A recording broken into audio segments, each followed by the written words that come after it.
Sid Meier's Civilization is the long-running turn-based strategy game series created by development studio Firaxis, and in 2016 the sixth main title was released to huge commercial and critical success. As with all the previous games, the player chooses one of 19 modern or historical nations, referred to as civs, and is placed in the role of a famous leader from that nation's history.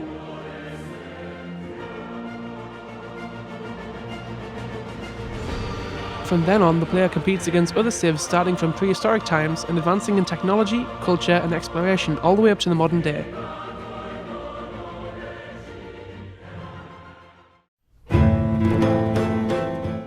There are nearly 80 pieces of music known as leader themes, 4 distinct to each nation, which are directly connected to which civ the player has chosen as well as which civs they meet as the game goes on. These themes are found as part of adaptive playlists within the main game screen, as well as being triggered whenever the player opens up the separate diplomacy screen with another world leader. In this video, we'll be examining the concept of immersion and how the leader themes help to immerse the player in their own chosen nation. We'll also look at how the themes are used as national and historical markers to make each nation and time period easily identifiable and distinct to one another, and how the themes change as the player proceeds through the history of their game. Finally, we'll discuss Ralph Locke's definition of musical exoticism and how it pertains to the leader themes, and how the composers have approached scoring the many non-Western nations in the game.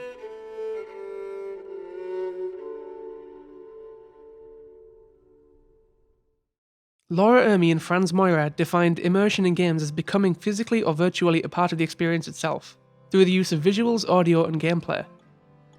In regards to specifically music, Isabel van Elfren proposed a system of analysis called the ALI model, musical effect, literacy, and interaction. She defines musical effect as the personal investment in a given situation through memory, emotion, and identification, and deals with the individual player's connection to the musical material through invoked emotions, connotations, or identifications. My attempts to avoid violence have failed. An eye for an eye only makes the world blind.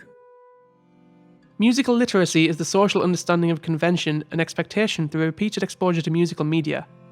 A large amount of game music conventions emerge from existing film and television media, such as the high-tempo, brass-heavy dissonant orchestral scores of boss fights that audiences might recognise from heroic action movies.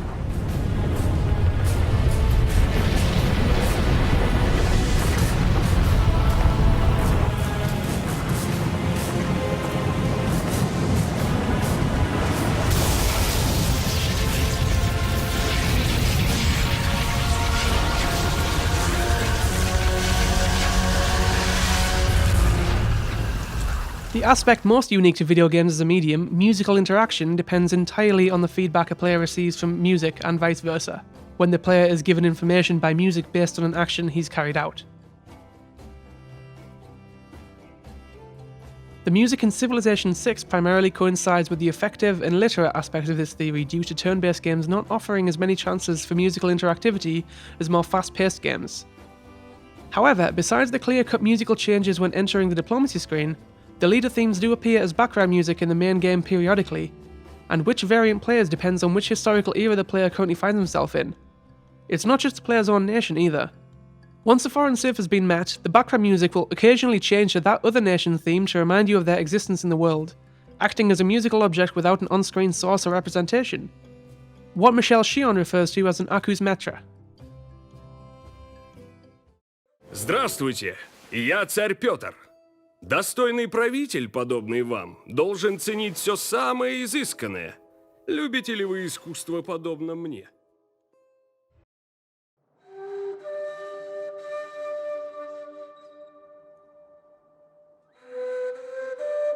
As previously mentioned, there are 4 themes for each civilization, each representing the nation in a certain historical era. While these themes vary greatly between eras and civs, the core concept of each is a simple melody, usually taken from a folk or traditional song of that nation. These melodies keep a consistency through the soundtrack, when the other musical aspects such as instrumentation and harmony differ wildly between the themes.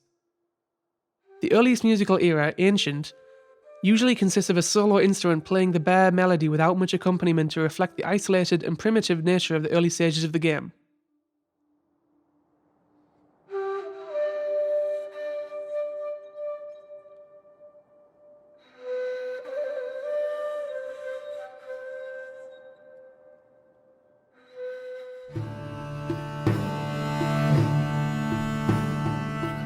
Medieval themes are much more upbeat, most of them written in Renaissance and Baroque styles such as the pavan or tordion. They also keep folk instruments associated with that nation, such as fiddle and lute for England or a guzheng for China.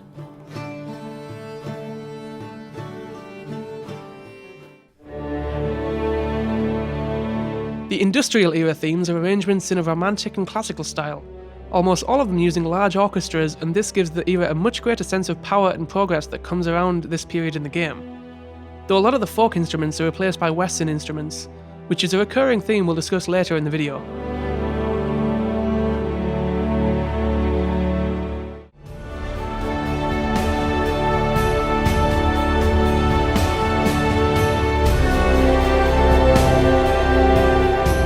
Finally, the atomic or modern era themes are mostly variations on the orchestral industrial pieces, but with a large amount of digital and synthesized instruments and steady percussive beats, which add a large amount of depth and complexity to the piece, as well as a sense of propulsion, which reflects the increased competitiveness in the later stages of the game. The style is very reminiscent of modern Western film music, and some of the original folk instruments return to play melodies over the top of the orchestra and digital accompaniment.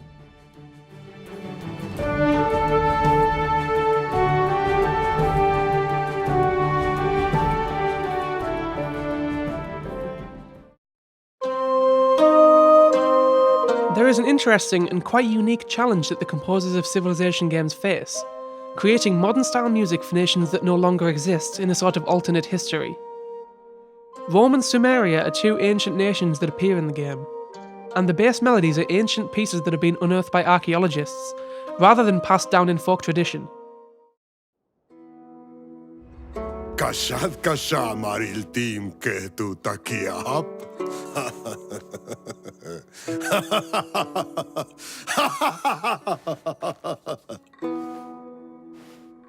In order to create an industrial or modern theme for these pieces, the composers seem to extrapolate the known traits or stereotypes of the culture when it existed and extend it to their new themes.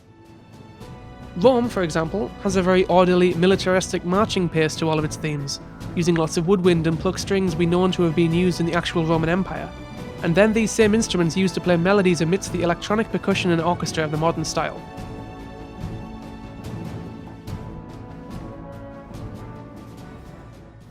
The inverse exists as well.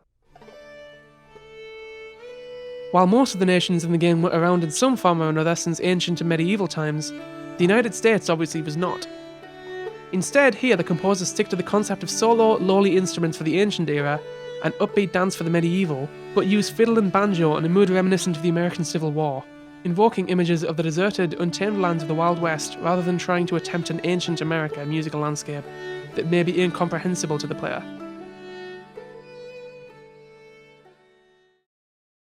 Exoticism is defined as the evocation of a place, people, or social milieu that is, or perceived to be, profoundly different from accepted local norms in its attitudes, customs, and morals. The leader themes across the game are all strong examples of musical exoticism as laid out by Ralph Locke. A quality that links a work to an elsewhere, and usually to its inhabitants and their supposed inclinations and ways. The elsewhere he refers to signifies the attraction and curiosity of the unknown in relation to the listener or the composer. It uses conventions and stereotypes to form an image of a culture or people that may only be partially accurate, rather than trying to reproduce authentic music from that locale. Civilization VI is absolutely full of examples of this. The most obvious is when symphonic orchestras are used to represent every single nation's theme entering the industrial era, effectively westernizing all of the civs in the game at a certain point. It could be that this was done deliberately as a commentary on European imperialism at that period in history, and later in the atomic era, globalization. However, I suspect it was an approach chosen because of the composer's familiarity with scoring Western classical music, and, if not their inability, then their conscious decision to add complexity and progress throughout the game by means of thickening the sound with very large ensembles. In this case, it is individual recognizable elements of the nation or culture that does the work of identifying the source, not the overall composition.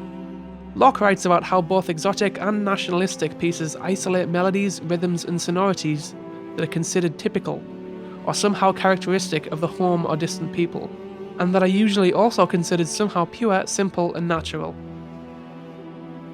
The single shakuhachi flute and various gongs used in the industrial era music for Japan show how only sparse, small cultural elements can be added to an otherwise Western ensemble to provide an identifying marker for the audience. This is not necessarily a negative aspect of the compositions. It seems to me that the purpose of the music was never to accurately recreate the work of a nation, but instead to just give the player an immediate sense of familiarity using well-known conventions. Civilization VI is a vast, complex game with a vast, complex soundtrack to reflect this. Alfred's concept of musical effect and literacy are well represented in the leader themes. Musical effect, where the advance in eras represents constant technological progress by means of harmony and complexity, and musical literacy, where the composers draw on well-established conventions and identifiers of various nations to represent themselves to the player. While strictly inauthentic, the leader themes through the game do a great job at making the player feel connected to their own civ and feel the cultural differences with others.